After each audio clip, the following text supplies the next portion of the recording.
안녕하세요 여러분. 이번 시간에는 3.1운동에 대해서 알아보도록 하겠습니다. 먼저 3.1운동이 왜 일어났는지 그 배경에 대해서 알아봐야 할 것 같습니다. 네, 첫 번째는 일제의 무단통치입니다. 우리가 지난 시간에도 좀 배웠었죠. 일본은 총독부를 설치하고 헌병경찰을 이용해서 우리 한국인들을 엄청나게 억압과 탄압을 했습니다. 그러니 당연히 우리 한국 사람들은 일제의 무단 통치에 대해서 불만이 엄청 많았겠지요. 게다가 1919년에는 1월 21일 날 고종 황제께서 서거를 하십니다. 그런데 이게 일제의 독살설이라는 이야기가 퍼지게 돼요.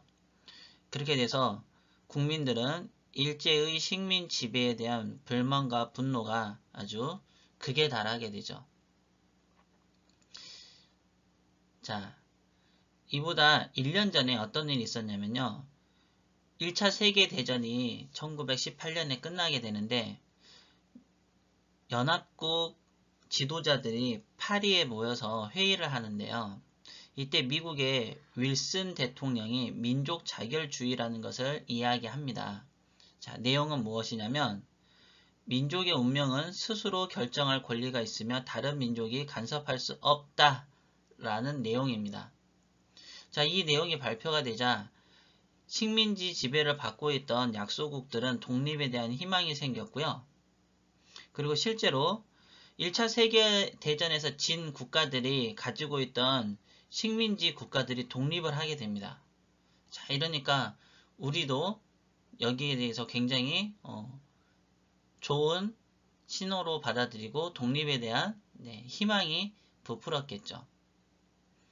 그리고 1919년 2월 8일 날 일본에 있는 유학생들이 동경에서 독립선언을 하게 됩니다. 이게 바로 28 독립선언이고요. 3.1운동의 직접적인 도화선이 됩니다.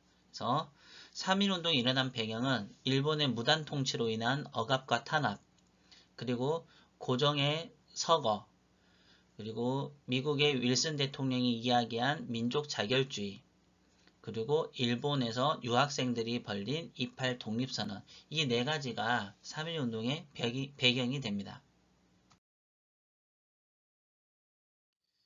3.1운동이 어떻게 전개됐냐면요. 자, 먼저 민족대표 33인이 이렇게 모여서 회의를 하게 됩니다. 이 33인은요. 독립선언서에 서명을 한 33명을 뜻하는 거고요. 천도교계에서 15명, 그리고 기독교에서 16명, 불교에서 2명입니다. 네, 이 33분의 이름을 한 번씩 읽어보도록 하겠습니다. 손병희, 권동진, 오세창, 임예환, 나인협, 홍기조, 박준승, 양한묵, 권병덕, 김환규, 나용환, 이종훈, 홍병기, 이종일, 그리고 최린. 기독교계는 이승훈, 이갑성, 오화영, 최성모, 이필주, 김창준, 김병조, 신석구, 박동환, 신홍식, 양전백, 이명룡, 길선주, 유여대, 정춘수. 그리고 불교계 대표는 한용운과 백용성님입니다. 이렇게 33분이고요. 그런데 지금 선생님이 빨간색으로 이름을 적으신 분들이 있죠. 네, 최린, 그리고 정춘수, 박희도, 이 세 분은 나중에 친일파로 변절을 하게 됩니다. 그래서 민족사 연구소에서 펴낸 친일 인명사전에 등재가 되어 있습니다. 좀 안타깝죠.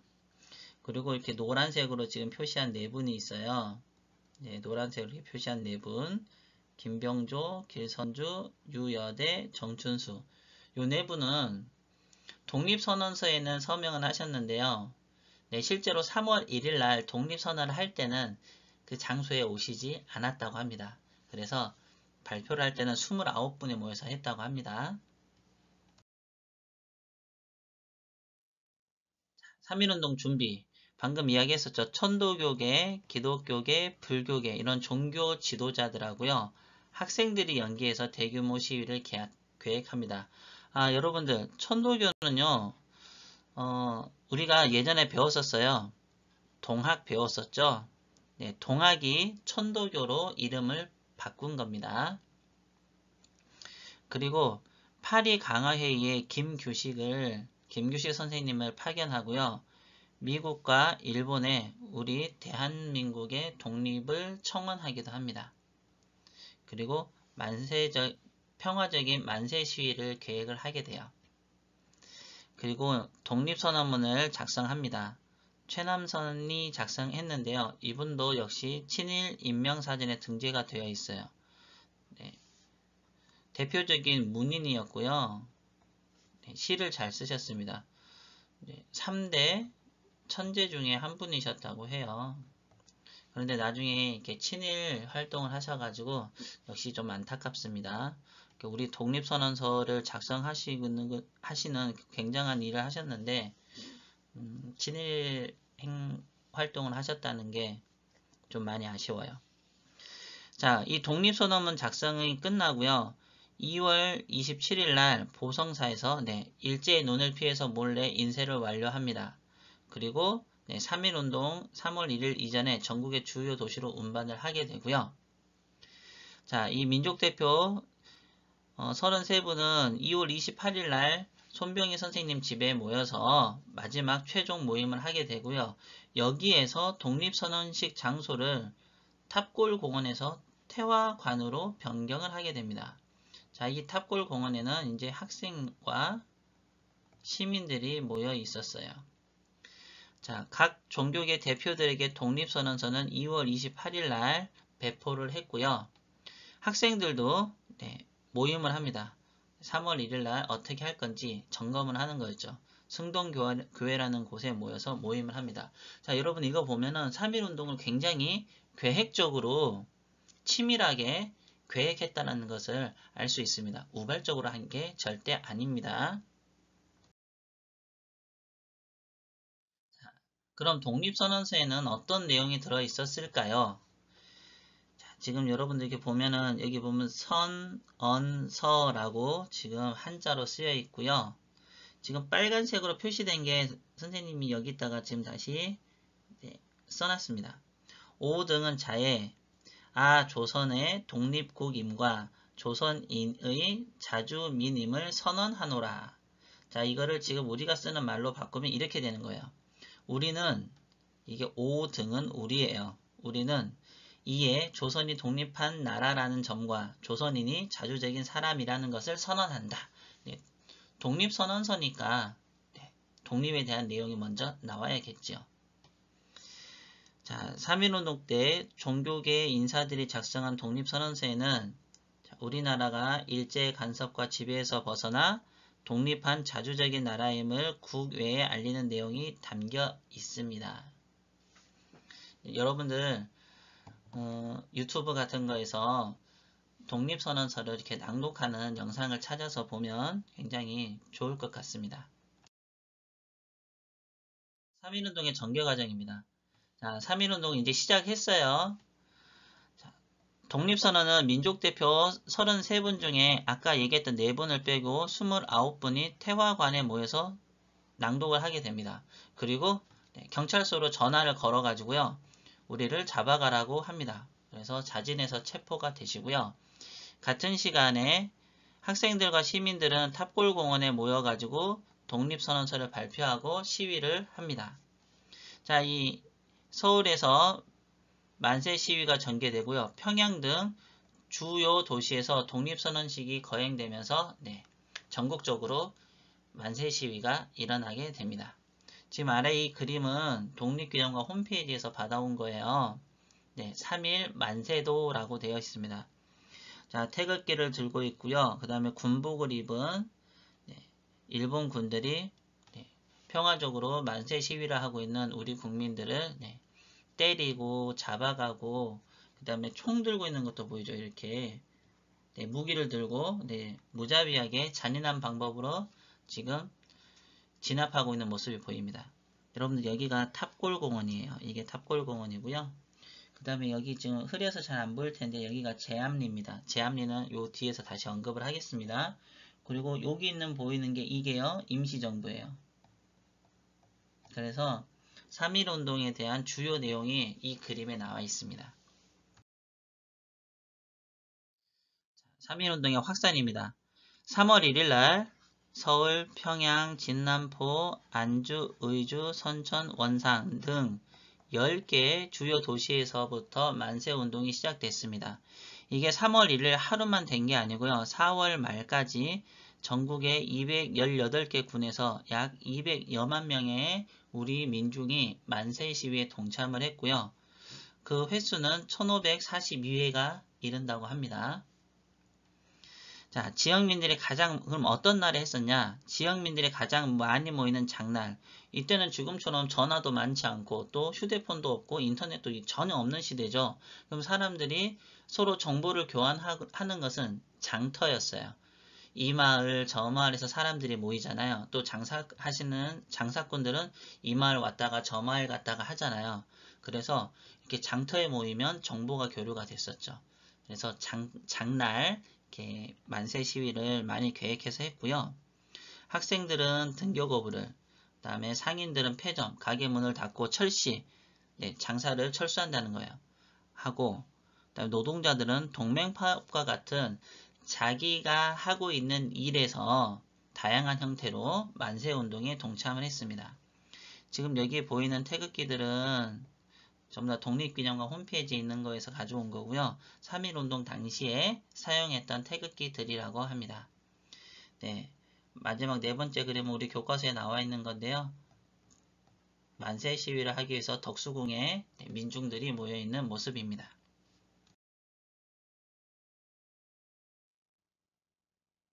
자, 여기 보면은 지금 지도가 나와 있죠. 여기 지도에는 3.1운동 만세 지역이 나와 있습니다. 자, 그리고 국내에서만 한 게 아니고요. 국외로도 만세 시위가 퍼져나갔습니다. 먼저 만주. 3월 13일 날 만주 지역의 한인들이 일본 총영사관이 있는 북한도의 룽징이라는 곳에서 만세 운동을 하게 되고요. 그 다음에 러시아의 연해주는 도시 이름은 아니고 지역의 이름이에요. 연해주에 있는 니콜리스크, 우수리스크, 그 다음에 블라디보스토크에서 만세 운동을 하게 됩니다. 그리고 미국에서도 샌프란시스코와 하와이에서 독립시위 대회라고 해서 만세 운동을 하고 4월 16일부터 4월 14일부터 16일까지 3일간 필라델피아에서 한인 자유대회로 만세 시위가 해외로까지 이렇게 퍼져나가게 되었습니다. 지금 보이는 요 사진은 오른쪽에 있는 사진은 하와이에서 발행된 독립선언서입니다.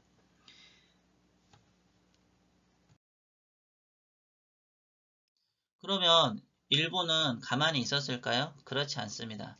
우리의 평화적인 만세 운동을 일본은 무력으로 잔인하게 탄압을 하게 되죠. 일본군과 헌병을 동원해서 잔인하게 진압을 하는데요. 한국일보 다시 부르는 3월의 노래라는 기사에서 가져온 자료입니다. 사망자 7,509명, 부상자 15,961명, 체포된 사람이 45,948명, 그리고 민가가 715채, 그리고 교회가 47채, 그리고 학교가 2채가 불에 타거나 파손이 되었습니다. 그 중에서 지금 우리 교과서에도 나와 있고요. 또 가장 대표적인 일본군의 만행이 바로 제암리 학살 사건입니다. 우리 교과서에 나와 있는 사진이고요. 이거는 그걸 그림으로 나타낸 겁니다. 지금 불에 타고 있는 건물이 보이고 일본군들이 총을 쏘고 있죠. 네, 제암리 학살 사건 간단하게 말씀드리겠습니다. 3.1운동 때 경기도에서 화성에서도 역시 만세 시위운동이 일어나는데 경기도 화성 제암리 주민들을 집단으로 학살한 사건입니다. 3월 말에서 4월 초에 화성 지역에 만세운동을 진압하려던 일본 경찰이 시위대에 총을 쏴서 사상자가 생기게 됩니다. 그러자 우리 국민들은 총을 쏜 경찰을 죽이게 돼요. 자, 이에 대한 보복으로 일본군은 4월 15일 날 제암리에 오게 되고요. 15살 이상 남성들을 모두 모아가지고 교회에 가둡니다. 그리고 불을 붙여요. 그리고 나서 총을 쏘아서 23명을 죽이게 되죠. 그리고 마을을 불태웁니다. 그 다음에 제암리에서 고주리로 인근 마을로 이동해서 김흥렬 이분도 독립운동을 했다고 해요. 이 가족 6명을 살해를 하게 되죠. 이 자료들은 제암리 3.1운동 순국기념관 홈페이지에 있는 자료들이고요. 이 내용이 그럼 어떻게 알려졌느냐? 이 제암리에 미국인 선교사가 있었다고 합니다. 이 미국인 선교사가 사진을 찍어서 미국에 보냈고요. 그렇게 해서 세계에 알려지게 된 거예요. 일본 군들의 잔인함이 전 세계에 알려지게 된 겁니다. 자, 이렇게 많은 사람들이 죽거나 다쳤고 또 그때 당시 200만 명이나 되는 사람들이 전국에서 또 해외에서 만세운동을 했는데요. 이 3.1운동의 의의는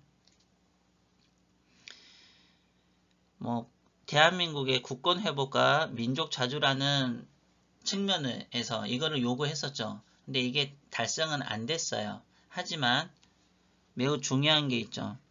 대한민국 임시정부가 수립됐습니다. 나라 이름을 대한민국이라는 이름을 또 처음 사용하게 됐고요.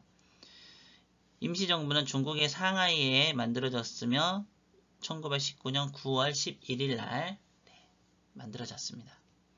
그리고 아무리 어렵고 힘들어도 끈질기고 강렬한 독립투쟁 정신을 우리 민족이 보여줬고 가지게 되었으며 그 다음에 일본도요.